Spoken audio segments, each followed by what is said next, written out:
Dernière, ici même, là, nous recevions Valérie Rabault, que vous connaissez bien, c'est la présidente du groupe socialiste à l'Assemblée nationale, et elle avait vraiment envie de vous poser une question, alors on lui a demandé de vous la poser. Voilà.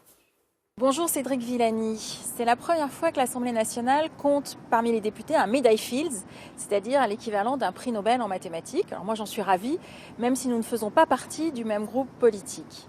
C'est aussi la première fois qu'avec la réforme du bac, les maths ne seront plus au programme obligatoire pour tous les lycéens de première et terminale. Alors une seule question, t'engages-tu à contacter le ministre de l'Éducation nationale Jean-Michel Blanquer pour faire en sorte que tous les lycéens de France puissent avoir 1 ou 2 heures de maths obligatoires à leur programme en première et terminale? Je vous laisse répondre. Merci à Valérie Rabault. Je sais que Valérie a eu une formation scientifique avant de se lancer dans la suite de sa carrière. Et on a là un sujet important.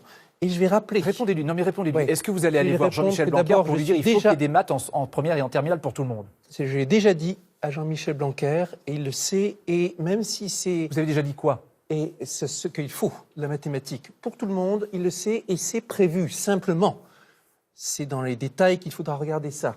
Sont prévus dans la réforme 2 heures hebdomadaires de sciences pour tous qui comprendront aussi un cours de mathématiques, un cours de sciences expérimentales adapté aux besoins de ceux qui ne feront pas de carrière scientifique. Et en parallèle de ça, il y aura des cours de mathématiques renforcés pour ceux qui veulent faire des sciences et de la mathématique. L'objectif de la réforme, c'est que ceux qui veulent vraiment faire des sciences et de vrais cours de sciences et ceux qui ne le veulent pas aient un cours adapté à cela pour ne plus se retrouver avec une situation dans laquelle même des gens qui ne voulaient pas faire de sciences allaient en série S. Alors, on va, pour terminer, donc ça veut dire qu'il faut des maths en première et en terminale, c'est ce que vous prônez.